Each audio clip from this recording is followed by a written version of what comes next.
Hey y'all, it's been a quite a while since I have posted any videos. Um, you'll most likely have watched my videos on what I did to prepare this board for covering. And then I was overseas for a couple of weeks for work and then dealing with everything when I got back. I'm just now getting back to even thinking about making videos. So by the time you get here, you should know that last time I cleaned off my board and I did some fiberglassing pretty much over the whole thing, and everything super hard, worked great. This is just a tiny bit above that, so I'm gonna knock it down. Just gonna give all this a light sanding to get rid of any of the little poker fibers. This area here I'm just gonna clean up with my Dremel with a disc. Same with any of this stuff. Any areas that I deem necessary. There's a big glob right there that has to be taken off. I got my material cut out. I might post a picture of that, but it's all trimmed out based off of the old board. And we're gonna lay it on there and see what happens. And these are the tools I'm using today. I have my Dremel with just a cutoff wheel, and I'm gonna try this for sanding. I've had it for a while and I really don't use it that often because it looks way more convenient than it actually is. But I'm going to use this multi-tool with some abrasive pads on it. Also got a little hand sanding block for hitting any areas that I don't feel like blowing apart with that. This is a lot of people go back and forth on what kind of headliner adhesive to use. This is the stuff I always use. It's the 27828 stuff from Permatex. I really like this stuff. I used it on my wife's Jeep recently for her, actually not recently, a couple of years ago. She's got a Cherokee, so that's a lot of headliner material compared to what this is, and it hasn't even begun to drop yet, so it works pretty good. And her car sits in the sun all day. And of course, the most important tool of all, patience. So we're gonna see what happens. I am gonna set the tripod up when it comes to covering, but for now, because I'm gonna be sanding and just making a ton of noise, and I don't think anyone really needs to see that or hear that or get my phone all goofed up. So I'm just gonna do that now, and then we'll start up when I'm ready to cover.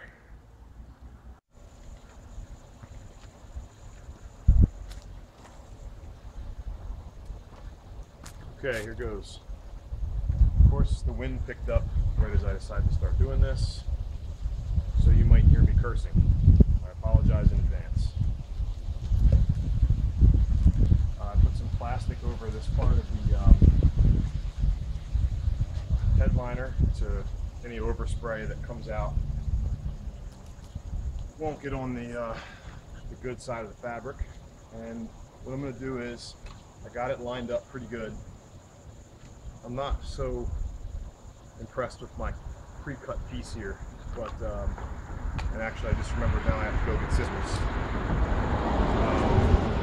What I'm going to do is just lather it with glue and peel it back, and then hope for the best and do the best I can to get in all the creases. Let me go get a pair of scissors. Sorry about that. So let's just see what happens. Sanded everything down nice and smooth, brushed it off, and no idea what's going to happen.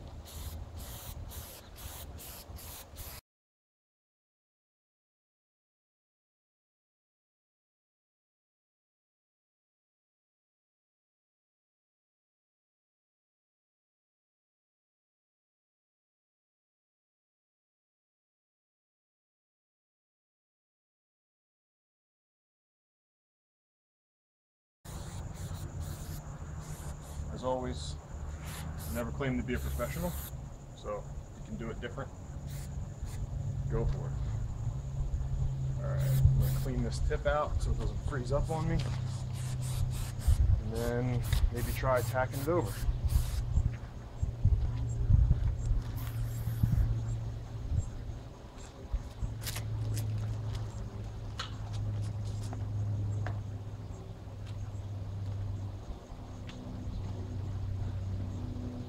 It's kind of hot out today. I don't think it's going to take long.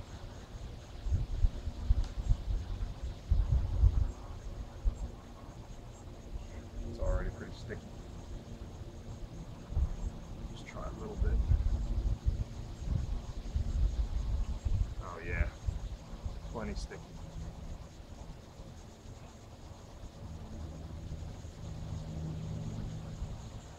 All right, now the fun part here.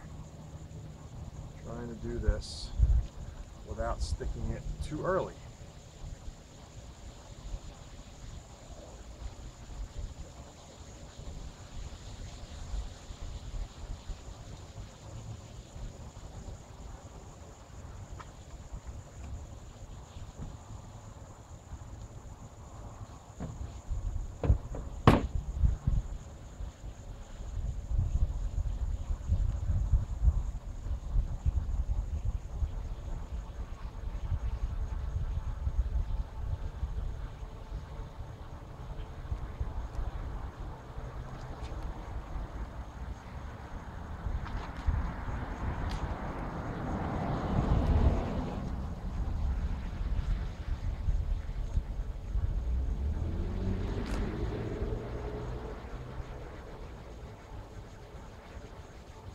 In my experience, you can always peel it up a little and spray a little bit more on there if you have to.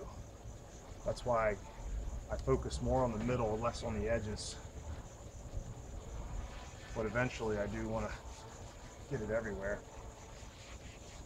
Obviously, I got marker over there. Thought that was going to get folded over. Crap. Oh well. Too late now. Over here too.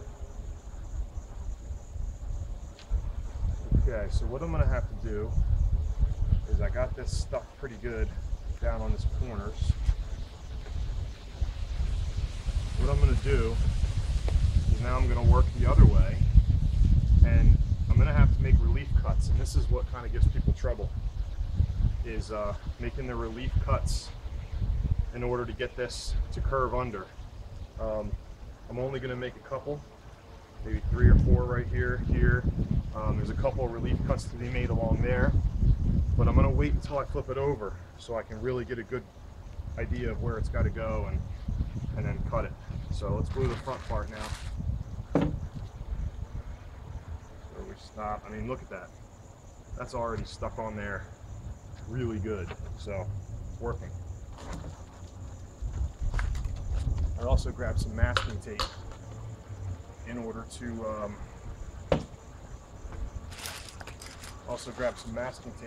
keep it from unfolding on the back side while I'm pulling on it.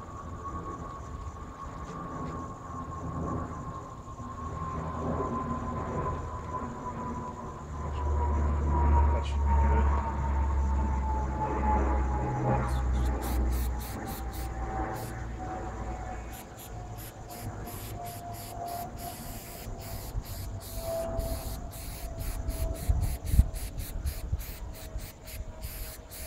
Really angry at myself for getting marker on the part that didn't fold over, and I'll be completely honest, for the sake of full disclosure, I forgot to check before I started gluing.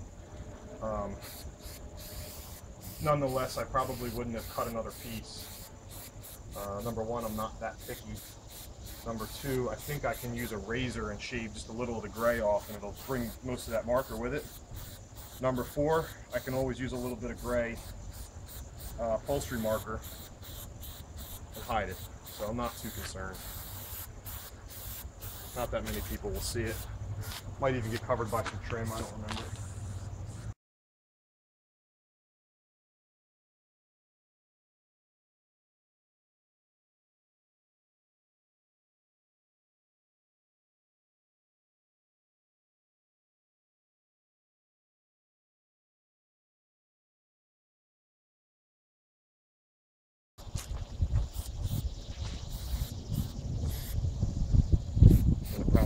Oh, no. Oh, okay. Wind is your enemy when you're doing this. Okay, just relax for a minute.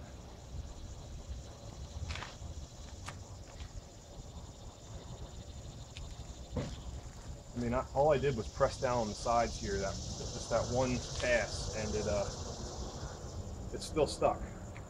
The stuff works really well. It comes out like silly string. I don't like the stuff that comes out like spray paint. It doesn't seem to work quite as well. All right, here goes nothing. Crap, my back's gonna have to beat here. I'm gonna have to use my left hand, I guess.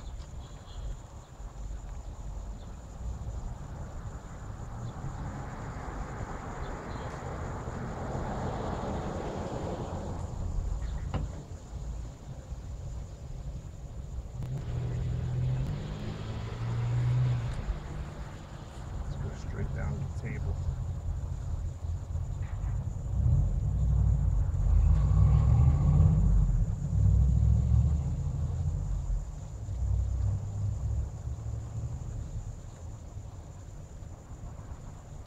No idea how this is going to turn out.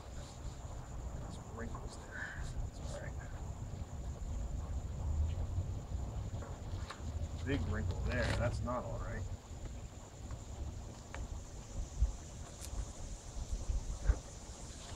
That might be there to stay.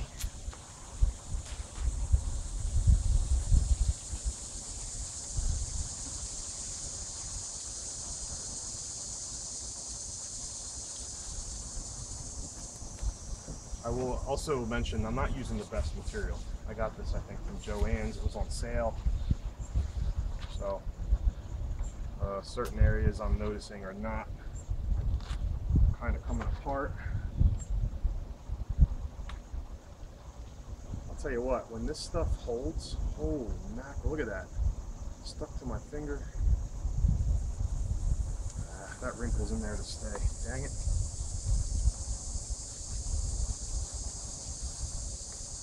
Okay, well,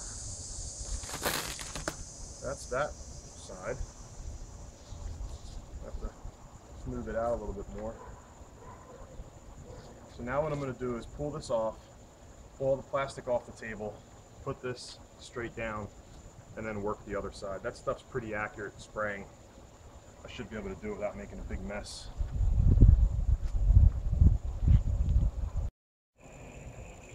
Okay, I'm gonna have to do this quick, but I made some relief cuts here, and the way you do that is just fold your material up, make sure you cut in so that there's still going to be a material falling over, but the material has a chance to spread out. You don't want to cut all the way to here because then you'll have a gap.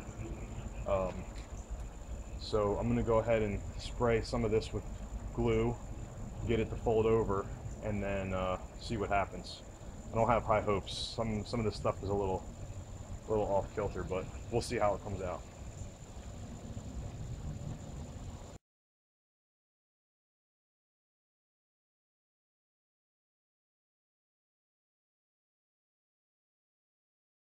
Okay, so now that that's sprayed, give it a minute, and I'm going to attempt to start wrapping things around. I'll tell you where my mistakes were. When I glued up front there, I don't even know if you can see where I'm pointing. When I glued up front, you can see how there's more material over here than over there. It's because I wasn't able to line it up properly. The material's got a certain amount of stretch to it, so pulling it too much one way or the other kind of causes that. The other thing is that I have to do, I got to take some of my leftovers, and after I wrap these corners, I have to put couple pieces there. Some people use just black fabric. I'm gonna hold off, and then I'm going to look into maybe using black felt because I feel like that'll look nicer. You can see a little bit of the corner when the T-tops are out, so maybe that'll help it look better. All right, let's see what happens here. Cross your fingers for me.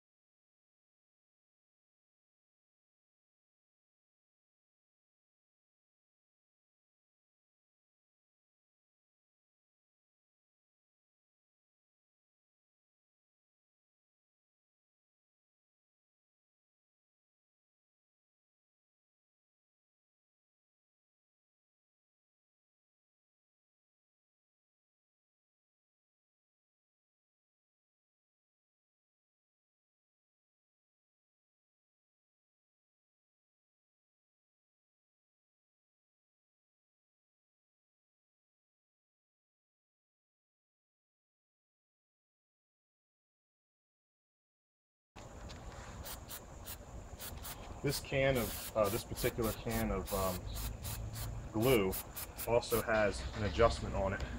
You can see in there low, medium, high. I think that's the spray width. I had it on medium just a minute ago, and it just, well, spraying a little bit too crazy for what I'm doing here. But you can definitely get a wider fan. I should have been using the high for the other side, but again, so is life.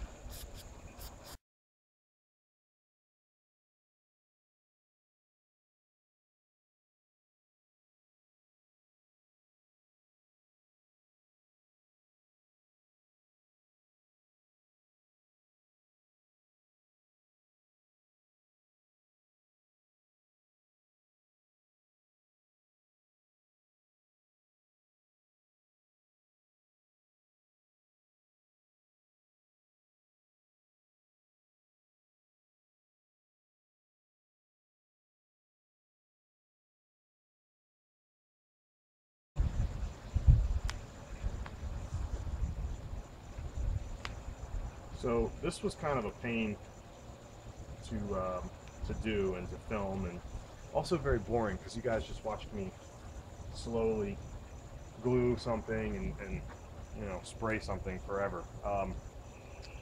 If you want to see me do my sail panels, leave me a comment. Tell me you'd like me to try to do it. I mean, you can see I'm not the best. Some of these I'm gonna have to do something there because you'll see that with the T-top out, I think. But not as bad as if this was an ABS. If it was an ABS, then there'd be problems because those don't fit quite as well. But if you want to see me do my sail panels and or see me do my T-top shades, leave me a comment. I'm getting really close to 1,000 subscribers, which is cool. I appreciate you guys subscribing. I need a little more feedback though. I've gotten some trolly comments, especially about my fuel pump hole, which, you know, I don't really care, like it or not. I did it. So, but I need some channel feedback. If you like what I'm doing, let me know. If you don't like what I'm doing, let me know. If you want to see something specific, I'll do my best. I'm planning on getting some videos together, going over some of the swap details, especially my AC, some of my wiring, some of the custom fab, kind of going over maybe 5-minute videos describing what I did. So anything you want to see, you know, just let me know. But for now, this is going to have to kind of hang out for a little bit. I'm going to have to do something with that black, but here it is. Got a little bit of lumpiness. Actually, that's supposed to be there. That's for the seat belt. A little bit of lumpiness up here. That's all right. That's all right. I'm going to do the cutouts later for the console and the seat belts, but just a quick brief overview of how you do that. You just take a razor blade, don't go all the way to the corner, maybe a 1/4 inch out of the corner, and just make an X. And then what you do is you just trim them a little bit, glue them and fold them over. You'll be good to go. I'm going to let this dry and come back to it later and see what happens. Thanks for watching. Just figured I'd do one little quick video on what I meant by cutting these out. You can see for the smaller ones I just cut X's almost to the corner. You know, you don't want to go all the way. You just want to stop just short, and then when you peel it all open, it'll make a nicely finished hole on the other side. This one I cut the tips off of this just because they were kind of getting into the other areas. I think that's all I needed. I did the same for the seat belts. For the visors, I just cut a hole. I am going to remount them. There's some weirdness on this part, I think, where the resin built up and where there was some material that had kind of sloughed off. But anyway, I'm going to glue those real quick and then take one more quick video showing the finished product here. So here's the finished product. You know, the holes aren't perfect, but they're obviously covered, and you know, things will fit in there. But they're, you know, again, my holes aren't cut perfect either. They were done in the car. Sun visors will cover. I have to get a little something for this. Stupid me with the marker. These are covered by the seatbelt surrounds, and on the 4th gen belts you don't have to slide the belt through, so as I showed in my other videos, that cut is now gone, and the little surround for the 4th gen belts will fit right on there, both of them. This side, the passenger side, looks really nice. A little wrinkle here, which I think might actually kind of go away when the material heats up a little bit. This is the bad one. This one kind of stinks. I'm really disappointed that I got a wrinkle there. But I'm going to see how that looks after a few days of sitting in the sun also. It might smooth out. I might even be able to iron it or something. I don't know. Doesn't matter. It looks a heck of a lot better than it did. And I don't expect it to sag anytime soon. This was from folding it. There's one there a little bit too. That should go out with sun. That's why I'm hoping that that goes away. So there you have it. It's nice and solid everywhere. You can't see my actually I'm not even sure where my hole fix was here. Solid as a rock, can't see it. Everything seems to be sticking fairly well. Sat out here all day without any clamps or anything. It hasn't come apart, so I'm probably going to let it dry. I also put fiberglass on these things on the back side too. I don't know if that matters, but I'm going to let it dry for a few days inside. I am going to get some black felt, some thick black felt, and run it pretty much from here-ish all the way around. And I might actually run it all the way down and then curve around down here just to make it complete, because you can see I didn't quite get full coverage on some of these, and I might have to just get creative and glue a little bit of fabric in there to hide it. But overall, for what I paid for that material, which was very, very cheap, and I still have a bunch of it left, had the glue. The fiberglass cost me a few bucks, but I have some left and I'll probably use it elsewhere. You know, this is going to fit better than the fiberglass. Nothing against the fiberglass or the ABS replacements, but I've heard too many horror stories given how much they cost. I don't want to have to make something fit like that. So this is going to fit just like it did and look better. The reason I decided to keep my sun visors is you can see that lumpiness. That's from the fiberglass that I put down not being perfect, and the fact that material came off when I was cleaning it. So I decided to hide it with the factory mirrors, factory visors. So that's it. That's how I covered my T-top headliner, and it'll go back in a few days and we'll see how it looks.